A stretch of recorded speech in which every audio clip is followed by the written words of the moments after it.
Non, moi je trouve ça déplorable. Oui. Le Conseil constitutionnel donc est responsable, selon vous, de toute cette situation, mais ça, c'était avant l'arrivée de son nouveau président, en l'occurrence, M. Ousmane Diagne. Que pensez-vous de cette nomination? Oui, Ousmane, heureusement pour lui, il jouit d'une réputation bien établie. Oui. Je crois que tout le monde lui reconnaît un esprit d'indépendance, tout le monde lui reconnaît son courage, tout le monde lui reconnaît sa compétence. Il arrive à un moment très difficile où il devra s'affirmer. Moi, vraiment, je lui envoie mes voeux les plus sincères de réussite. Mais tout le monde aussi attend de le voir à l'œuvre.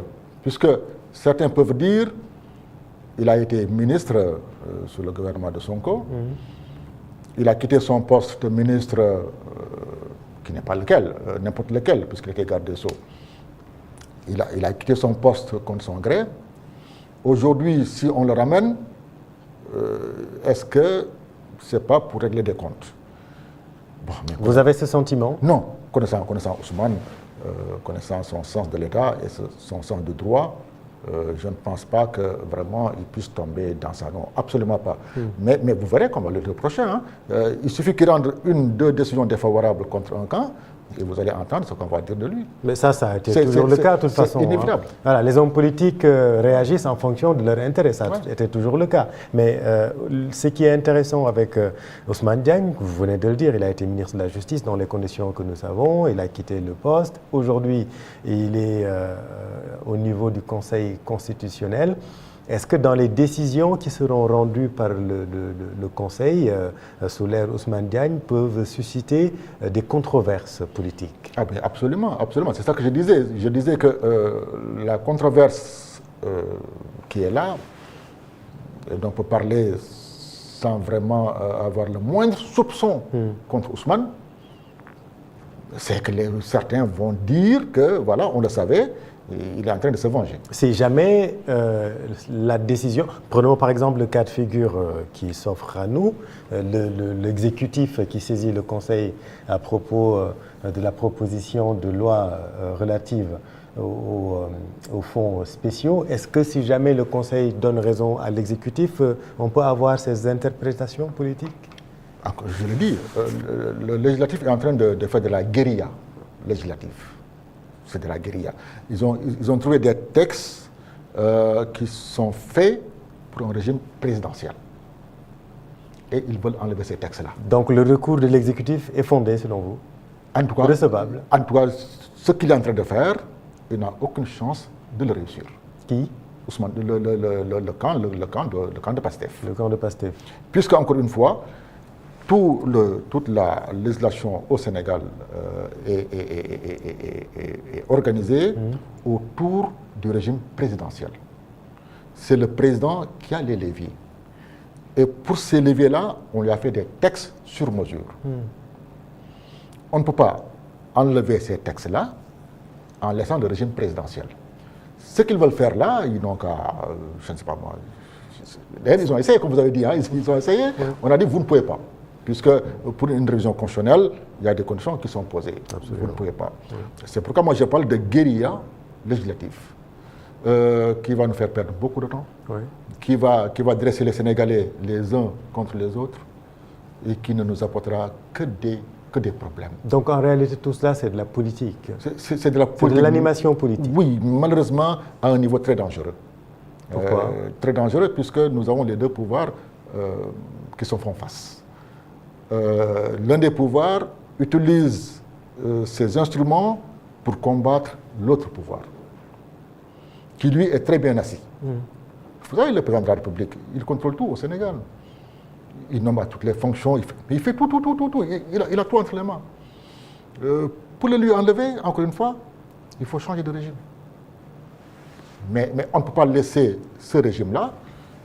Et puis voilà, à vous dire, voilà, maintenant vos fronts politiques, il faut les faire comme ci, il faut les faire comme ça. Non. Sauf maintenant que dans un consensus, que tout le monde dise, les fonds politiques, pour l'Assemblée nationale, pour la primature, pour la présidence, voilà comme ça voilà, on va les organiser comme ça. Oui. Le consensus. Mais apparemment, ce n'est pas le consensus qui est cherché, c'est la confrontation. La preuve, on parle des fonds politiques du président sans parler des fonds politiques de l'Assemblée nationale. C'est pas possible, quoi. C'est pas possible. Dans un pays, quand même, il faut équilibrer les choses. C'est un peu le sens de l'amendement, d'ailleurs, de l'exécutif. Hein. Mais écoutez, quand on parle des fonds politiques, il faut parler de tous les fonds politiques. Pourquoi on va viser le président et laisser les autres? C'est pas possible. C'est pas possible. C'est pas possible. Il faut arrêter ça. Franchement, il faut arrêter ça. Oui. Ousmane Diagne, qui aura comme boussole la Constitution, qu'est-ce que vous en pensez? Est-ce que, en termes on a parlé de son intégrité que tout le monde reconnaît au Sénégal, c'est une bonne nouvelle pour la justice ou bien pour l'équilibre des institutions, la nomination d'Ousmane Diagne? C'est une bonne nouvelle, mais vous savez, la Constitution n'est pas parfaite. Elle prévoit les grandes lignes, mais elle ne peut pas tout prévoir. Le reste, c'est du domaine des magistrats du Conseil constitutionnel. Voilà pourquoi on les appelle les sages. Tout le monde les appelle les sages comme ça, sans chercher pourquoi on les appelle les sages. On les appelle les sages puisque on espère que quand ce n'est pas clair, ils vont éclaircir. Quand c'est clair et que ça ne va pas dans le sens de l'intérêt de la nation, malgré cette clarté, ils vont équilibrer. Voilà pourquoi on les appelait dans la Grèce antique les sages. Ce n'est pas pour leur faire plaisir. Hein. Oui. Et d'ailleurs, dans la Grèce antique, ceux qui dirigeaient, c'était les philosophes. Et la philosophie étant la sagesse, on estimait donc que ceux qui étaient là étaient imbus de telles connaissances que on pouvait compter sur la sagesse pour que la cité soit dirigée de façon normale, même sans aucun texte. Oui.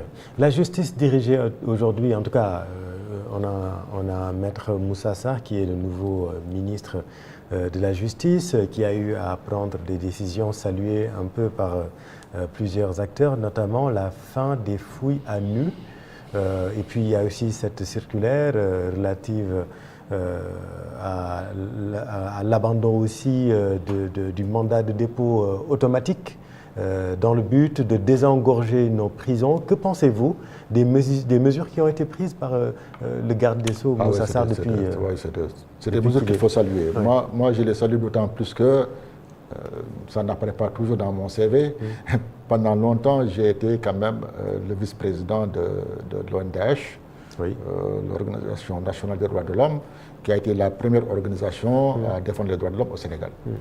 Et jusqu'à mon départ du Sénégal pour la Suisse, j'en étais le vice-président, en tout cas un des vice-présidents. Mais ces mesures sont salutaires, mais elles sont insuffisantes, puisque peut-être qu'on en reparlera après. Il ne faut pas penser que le mandat de dépôt, c'est seulement en matière de flagrant délit.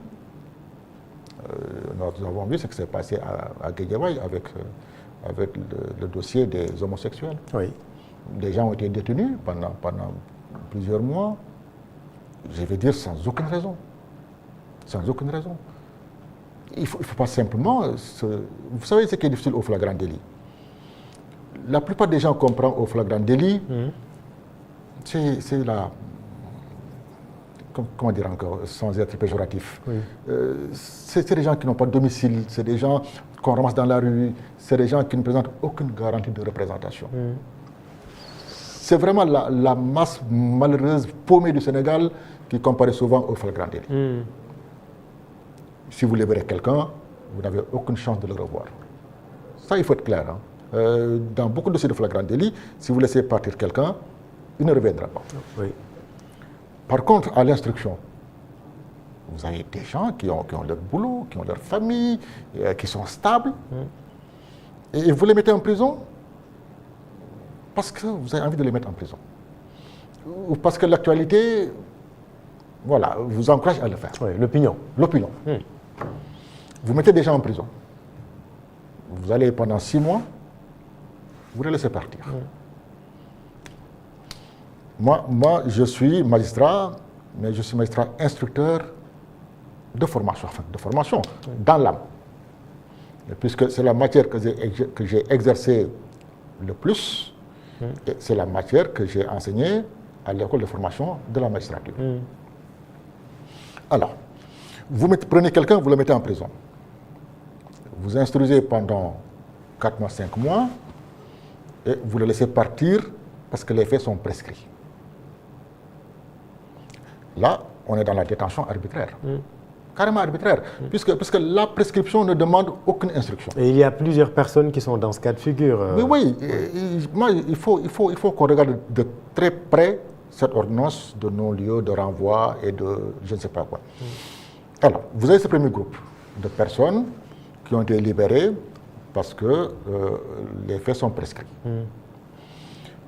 Les faits sont prescrits, ça veut dire qu'on ne peut plus poursuivre. Ça, c'est la première chose. Oui. L'action publique tombe. Voilà. Nous sommes en matière de délit. Le délai de prescription, c'est 3 ans à partir de la commission. Alors, pour vérifier ces 3 ans-là, on n'a besoin d'aucune information. Vraiment, le juge ne fait absolument aucun acte pour enquêter sur la réalité de ces 3 ans-là, qui apparaît clairement dès qu'il a le dossier sous les yeux. Ça, c'est le premier pas. D'ailleurs, dans l'acte qu'il pose, on dit vous êtes inculpé, parce que le juge porte à la connaissance de l'inculpé les faits qui lui sont reprochés. Vous êtes inculpé d'avoir A, c'est le lieu, ça permet de fixer le lieu de commission, mais aussi ça permet de fixer le lieu de compétence du juge. Donc, vous êtes inculpé d'avoir A à Dakar ou à Kaolack, la date est là. La date est là. Donc cette date-là, elle apparaît de l'enquête préliminaire que vous avez sous les yeux. Donc vous n'avez absolument rien à faire pour savoir que cette date-là, c'est en 2014, c'est en 2015, soit en 2016, puisque dans le dossier que vous avez toutes ces dates-là. Oui. Puisque vous en parlez, un mot sur l'ordonnance de non-lieu totale, bénéficiant à 28 personnes. On parle de l'affaire des homosexuels arrêtés dernièrement au Sénégal et libérés malgré l'appel du procureur. Pouvez-vous nous éclairer sur l'application de l'article 176 du Code de procédure pénale, le CPP comme on dit? Pourquoi redoutez-vous une cascade de relax pour les